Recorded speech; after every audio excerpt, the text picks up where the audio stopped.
நானும் oil apply பண்ணுறேன், save பண்ணுறேன், இருந்தாலும் எனக்கு பியர்டே வரமாட்டேங்குது அப்படின்னு சொல்கிறீங்களா? அப்போது இந்த வீடியோ உங்களுக்கு தான். நான் சொல்கிற இந்த டிப்ஸ்லாம் மறக்காமல் ஃபாலோ பண்ணால் கண்டிப்பாக உங்கள் பியர்ட் க்ரோ ஆகிறதுக்கு நிறைய சான்ஸ் இருக்குங்க. ஹாய் கைஸ், நீங்கள் பார்த்துட்டு இருப்பது மென்ஸ் லைஃப் ஸ்டைல் சேனல். இப்போ தான் எங்கள் சேனல் வீடியோவை பார்க்குறீங்கன்னா மறக்காமல் சப்ஸ்கிரைப் பண்ணிக்கோங்க. அப்போ தான் நாங்கள் போடுற வீடியோஸ் எல்லாம் உங்களுக்கு சேரும். சரி வாங்க ஃப்ரெண்ட்ஸ், வீடியோக்குள்ளே போகலாம்.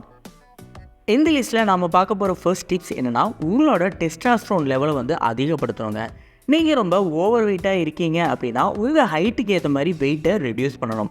அதாவது நீங்கள் 170 சென்டிமீட்டர் இருக்கீங்க அப்படின்னா உங்கள் வெயிட் 70 kg இருக்கணுங்க. இதுக்கு நீங்கள் எக்ஸசைஸ் டெய்லி பண்ணாலே போதும், ஈஸியாக உங்கள் டார்கெட்டை ரீச் பண்ணிடலாம். அது நீங்கள் சாப்பிட்ற சாப்பாட்டில் லீன் ப்ரோட்டீனை ஆட் பண்ணிக்கோங்க. அது இல்லாமல் ஹெல்த்தி ஃபேட்ஸ் இருக்கக்கூடிய ஃபுட் சாப்பிட்றதும் ரொம்ப அவசியம். இந்த லிஸ்ட்டில் நம்ம ரெண்டாவதாக பார்க்க போகிற டாபிக் என்னென்னா, நீங்கள் சாப்பிட்ற சாப்பாட்டில் பியர்ட் க்ரோத்துக்கு ஏற்ற மாதிரி இருக்க நியூட்ரியன்ஸ் எடுத்துக்கிறது ரொம்ப அவசியம். அதாவது vitamin E, vitamin B, zinc மற்றும் அயன் இருக்கிற ஃபுட்ஸ் சாப்பிடணும். அது இல்லாமல் நிறைய ஃப்ரூட்ஸ் அண்ட் வெஜிடபிள்ஸ் மிக்ஸ் பண்ணி எடுத்துக்கோங்க.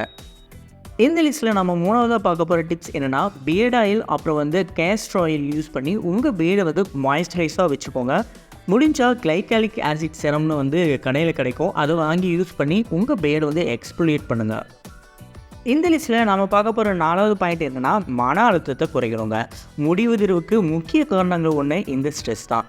இது தலைமுடிக்கு மட்டும் இல்லாமல் தாடிக்கும் செட் ஆகும். ஸ்ட்ரெஸ்ஸை குறைக்க நீங்கள் மெடிடேஷன், ப்ரீத்திங் எக்ஸசைஸ், யோகா அப்புறம் உங்களுக்கு பிடிச்ச விஷயத்தை பண்ணும்போது ஈஸியாக உங்களோட ஸ்ட்ரெஸ்ஸை குறைக்கலாம்.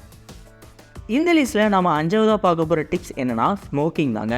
ஸ்மோக்கிங் பண்ணுறனால நம்மளோட ஒட்டுமொத்த ஆரோக்கியம் கெட்டு போகிறது மட்டும் இல்லாமல் நம்ம உடம்புல தேவையில்லாத கழிவுகளும் சேருது. இது ஸ்ட்ரெஸ் மற்றும் ஹேர் லாஸ் ஆகிறதுக்கு முக்கியமான காரணங்களாக இருக்குது. இதை ஸ்டாப் பண்ணும்போது நம்ம உடம்புல இருக்க கழிவுகள் சீராக வெளியேறி தாடியோட வளர்ச்சியும் அதிகரிக்க செய்யும். இந்த லிஸ்ட்டில் நம்ம பார்க்க போகிற ஆறாவது பாயிண்ட் என்னென்னா, வித் டாக்டர் கன்சல்டேஷன். நீங்கள் மினாக்சில் கூட எடுத்துக்கலாம். இதுவும் பியர்ட் க்ரோத்துக்கு ரொம்ப யூஸ்ஃபுல்லாக இருக்கும். ஆனால் டாக்டர் கன்சல்டேஷனோட எடுத்துக்கிறது ரொம்ப முக்கியம். மட்டும் இல்லாமல் இப்போது ஆன்லைனில் டெர்மா ரோலர் அப்படின்னு சொல்லக்கூடிய ஒரு ப்ராடக்ட் இருக்குங்க. இதை வாங்கி யூஸ் பண்ணுறதால பியர்ட் க்ரோத்துக்கு ரொம்ப ஹெல்ப்ஃபுல்லாக இருக்குன்னு நிறைய பாசிட்டிவ் ரிவ்யூஸ் இருக்குது. ஸோ வாங்கி ட்ரை பண்ணி பாருங்கள். இந்த எல்லா பாயிண்ட்ஸ் விட முக்கியமான விஷயம் என்னென்னா, எதை பண்ணாலும் கன்சிஸ்டண்ட்டாக ஃபாலோ பண்ணுங்கள்.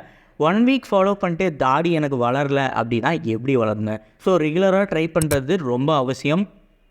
ஓகே கைஸ், இந்த வீடியோ உங்களுக்கு பிடிச்சிருக்குன்னு நினைக்கிறேன். பிடிச்சிருந்தால் ஒரு லைக், கமெண்ட், ஷேர் பண்ணிட்டு போங்க. ரொம்ப நன்றி.